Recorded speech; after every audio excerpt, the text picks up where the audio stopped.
When facing d4, if black replies with the flexible knight f6, white's most challenging continuation is the space-gaining c4. When black has a wide variety of options to consider, the king's Indian defense prepares a kingside fianchetto with g6 and bishop g7, followed by castling kingside. In this popular opening, which we cover in another video, prepares to strike against white's center with an eventual d6 and e5, leading to complex, double-edged play. In this video, we're going to study another way to prepare counterplay with d6 and e5, known as the Old Indian defense. Starting with d6, white's most direct continuation is knight c3, activating the knight while preparing to build a broad center with e4. It's possible for black to shift gears with g6 and bishop g7, transposing into the king's Indian defense. In the Old Indian defense, however, after black strikes in the center with e5, the dark-squared bishop typically enters the game from the less active e7 square. Preparing the central strike e5 with knight b to d7 is one solid option, but it's worth noting that black can strike in the center immediately with e5, introducing the first important central confrontation in the Old Indian. This move order may appear inaccurate as white can open the d-file with d takes e5, d takes e5, forcing an exchange of queens with queen takes d8 check, king takes d8. At first glance, it appears black's position is clearly worse, but with a proper understanding of the position, black should not face any serious problems in the queenless middle game that will take center stage. Although black's king is committed to the center, this is not so easy to exploit. One popular idea is c6, restricting white's knight on c3 from invading black's territory. By moving the c-pawn, this clears the c7 square for black's king to escape the open d-file. Since white has exchanged pawns on the d-file, this liberates the dark-squared bishop, affording it a more active role than is typically expected in the Old Indian. Speaking of bishops on the king side, white's light-squared bishop is restricted by its own pawn on c4, so this bishop may find greater activity down the long diagonal from the g2 square, which is yet another reason black may want to consider playing c6, restricting activity on this important diagonal. That being said, there is still plenty of room for both sides to create an interesting positional struggle, but it's important for white not to expect an objective opening advantage from this early exchange of queens. D takes e5 is certainly worth exploring, but since it does not promise anything special, white may search for more testing options. One natural path to explore is to clarify the tension in the center with the space-gaining d5. White may prepare to strengthen the central light square grip with e4, inviting black to transpose into the king's Indian defense with g6, followed by bishop g7. A provocative option to explore is bishop f5, fighting for control over the e4 square. The interested viewer is encouraged to examine f3, preparing to expand in the center with e4, when black can disrupt this plan by first playing e4, leading to concrete play. If black wants to play in a more solid and straightforward style, then we'll see the signature Old Indian move, bishop e7. Activating the bishop, preparing to meet the space-gaining e4, by castling kingside. White has no shortage of options, including preparing a kingside fianchetto with g3, reinforcing the center with f3, strengthening the light-squared central grip at the expense of weakening some kingside dark squares. Another interesting idea was played by Grandmaster Arseny Nesterov, supporting the center with bishop d3, activating the light-squared bishop while remaining flexible with the knight on g1. Since white has built a strong light-squared central structure, this softens important dark squares that will provide essential counterplay for black. Advancing the pawn from d4 to d5 has weakened the c5 square, so black will aim to activate a knight on that square. His opponent, Grandmaster Dmitry Bocharov, prepared counterplay on the dark squares starting with a5, grabbing more queenside space while fighting for control over b4, an important square to control in order to post a knight on c5. Developing the knight to e2 is one interesting option, but white decided to play the prophylactic h3, preventing a knight or bishop from accessing the g4 square. So white is prepared to continue with knight f3 and bishop e3. The queenside knight entered the action with knight a6, eyeing both the c5 and b4 squares. White continued to sensibly develop with knight f3. It's possible to play knight c5 immediately, adding pressure against the center as well as the light-squared bishop, but this is well met by bishop c2, avoiding any unnecessary exchanges, which tends to favor the player with less space. Grandmaster Bocharov decided to first increase the pawn tension in the center with c6, preparing a well-timed exchange on d5. White continued with bishop e3, centralizing the bishop while preventing an immediate knight c5, as this would lose a pawn after bishop takes c5, d takes c5, hanging the pawn on e5. With this in mind, black reinforced the important c5 square with knight d7. Notice moving the kingside knight also allows the possibility of playing a future f5 pawn break if it proves desirable. White improved his position by castling. We have reached a typical old Indian position in which white enjoys a space advantage with more active pieces. White will often seek to increase the space advantage on the queen side with a3, preparing a well-timed b4. Black's job is to apply pressure against white's center and seek active counterplay. We see these respective plans in action after knight d to c5. The knight challenges the light-squared bishop while also enjoying protection from the other knight on a6, which also continues to observe the b4 square. White avoided a potential minor piece exchange with bishop c2. If black does not respond energetically, white is prepared to play a3, rook b1, and evict the knight from c5 by playing b4, building serious queenside momentum. Notice that knight b4 is not an effective idea, as white can simply play bishop takes c5, preparing to once again win a pawn on e5. In the game, Grandmaster Bocharov decided to prepare counterplay with bishop d7, when white continued with the plan of queenside expansion by playing a3. Black was prepared to meet this move with the timely exchange c takes d5, opening up the c-file while clearing a path for the light-squared bishop on the e8 to a4 diagonal, preparing to support a potential queenside clamp with a4.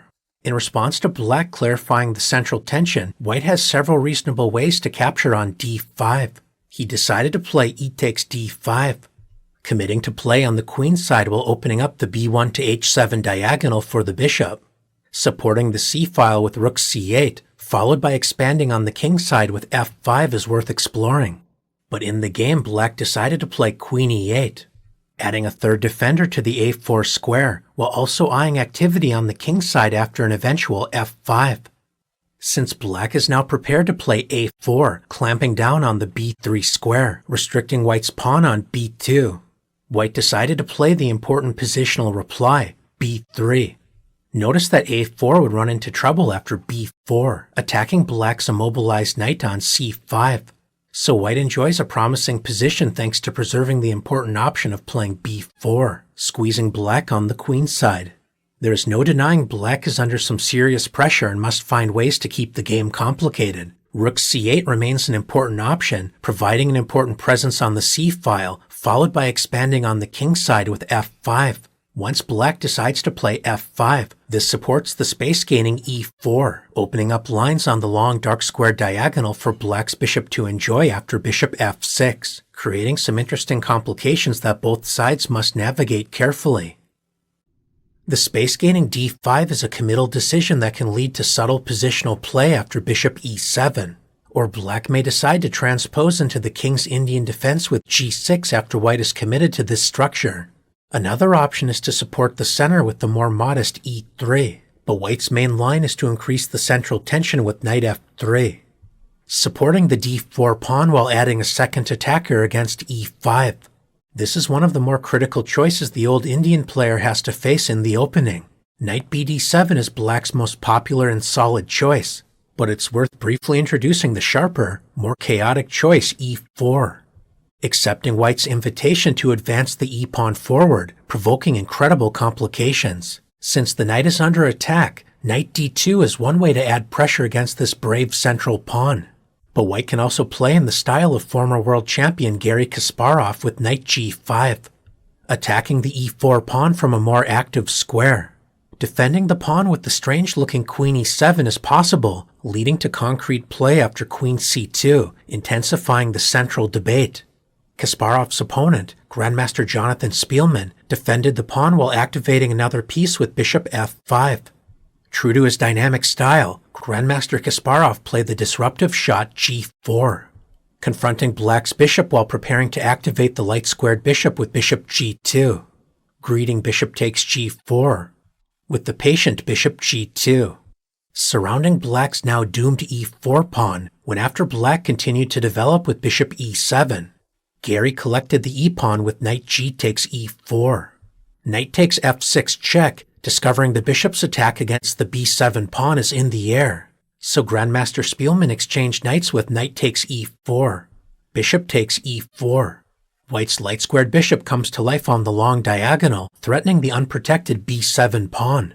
So black understandably blocked this threat with c6. Taking advantage of the newly opened g-file with rook g1 is a strong option to consider. Renewing the threat against the b7 pawn with queen b3 is another interesting option. In the game, Grandmaster Kasparov preferred queen d3, centralizing the queen while discouraging kingside castling.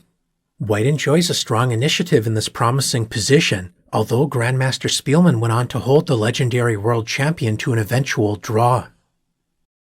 Instead of provoking sharp complications with e4, requiring a concrete understanding of the specific move orders, black's most solid reply is knight b to d7. When we reach the main line of the Old Indian after e4, black firmly commits to Old Indian play with bishop e7, when after the typical bishop e2. Both sides tend to castle kingside. Grandmaster Julio Granda Zuniga, known for his creative approach to the game, demonstrated one instructive plan with rook e8, intending to play bishop f8, revealing the rook's pressure down the e-file while preparing to later open the e-file with e takes d4. The pressure against d4 will be intensified by rerouting the bishop on the long diagonal with g6 and bishop g7, leading to lively play in the spirit of the King's Indian defense. He was able to effectively use this strategy against his world elite opponent, Grandmaster Anish Giri, winning an instructive game in a FIDE World Cup competition. That being said, Grandmaster Giri's solid plan of playing rook e1, preparing to reveal the rook's support of the center with bishop f1 was not the cause of his eventual defeat. This is a dynamic option definitely worth exploring, but the typical Old Indian approach is to play c6. This move opens the diagonal for the queen, helps reinforce the center, and most importantly, it prepares black's typical plan of a6 and b5, fighting for queenside space. One way for white to handle this plan is to follow in the footsteps of Grandmaster Peter Svidler by playing rook b1, preparing to meet the typical a6 with b4, expanding on the queenside, creating a connect 4 type of pawn structure on the 4th rank. Instead of playing b5, his opponent, Grandmaster Vasilin Topalov, decided to avoid intensifying the queenside confrontation by playing queen c7, reinforcing the d6 pawn. Rook e8, preparing to clear space on the e-file with bishop f8, followed by e takes d4 is worth investigating. But if black decides to continue with the traditional Old Indian plan of expanding on the queenside with b5, this is well met by increasing the tension with a4. It's not every day that you see such a massive pawn presence on the 4th rank, but white's main advantage in the Old Indian is controlling more space, and behind it, the potential for more active piece play. It's possible to respond with a move such as bishop b7, trying not to resolve the pawn tension, accepting a somewhat passive position in the process. If black wants to clarify the tension and try to create some action, then we may see the exchanges b takes c4, bishop takes c4, followed by exchanging another pair of pawns with e takes d4, knight takes d4. White's centralized knight is attacking the c6 pawn, while also eyeing the advanced f5 square. Once again, black can decide to play more passively with queen c7 or bishop b7, supporting the vulnerable c and d pawns. But in the spirit of generating counterplay, black can take advantage of the newly vacated e5 square with knight e5, defending the c6 pawn while attacking the light-squared bishop. Maintaining the tension on the a2 to g8 diagonal with bishop a2 is one interesting option, and white may also consider bishop e2, keeping a close eye on both sides of the board. We see a typical middle game position taking shape in the Old Indian. White enjoys a space advantage, more active pieces, as well as a superior pawn structure. Notice that black's 3 pawn islands will require careful attention. That being said, black's position isn't so simple to break down, so moves such as queen c7 or bishop d7, supporting the tender pawns on the d and c files, is definitely worth consideration. The old Indian player is by no means forced to sit around passively and may seek to disturb this generally positive trend for white with a disruptive move such as c5, challenging the b4 pawn, while clearing the long diagonal for bishop b7, intensifying the pressure against white's center. Objectively speaking, white should expect the more favorable chances, but there is still plenty of play remaining in this middle game filled with imbalances. As we conclude our introductory journey in the Old Indian, it's worth mentioning that instead of playing knight c3, allowing an immediate e5, white may first prefer to play knight f3, discouraging an immediate e5 while retaining some flexibility with how white may continue to develop. In most Old Indian lines, black may rely on the standard setup knight b to d7, preparing e5, and this position is no exception to this solid plan. We should also note that an interesting hybrid between the Old and King's Indian defenses may be found after the move g6. When after knight c3, once again preparing to expand in the center, bishop g7 would transpose into a typical King's Indian position, allowing white to build a broad central structure with e4. But Old Indian players may use this move order not to transpose into the King's Indian directly, but intending to discourage e4 with bishop f5. This provocative way to fight for control over the e4 square has been played by no less of a player than former World Championship challenger Fabiano Caruana, in no less of an important event as the US Championship. White has several interesting replies, including misplacing the knight to challenge black's bishop with knight h4, when after bishop d7, black is prepared to meet e4 with e5, provoking interesting complications. If white wants to emphasize the space the light-squared bishop left behind with queen b3, attacking the newly unprotected b7 pawn, then black can play queen c8, a move that Grandmaster Peter Svidler employed with the black pieces. Fabiano's opponent, Grandmaster Alexander Onischuk, preferred to play the more solid g3, preparing a kingside fianchetto, exerting long-term pressure in the center and queenside. Grandmaster Caruana anticipated this idea by playing knight e4. Since black typically accepts a space disadvantage in the Old Indian, black encourages an exchange of minor pieces, especially as this would activate black's light-squared bishop on the long diagonal, increasing black's central control. That being said, initiating this exchange and preparing to activate the light-squared bishop on h3 is an interesting way to interpret this position. But Grandmaster Onischuk preferred to play bishop d2, supporting the knight on c3, preventing black from doubling white's pawns after knight takes c3. The game continued by activating the bishops on their respective long diagonals with bishop g7 and bishop g2. Grandmaster Caruana gained the bishop pair with knight takes d2, at the expense of helping white mobilize his development with queen takes d2.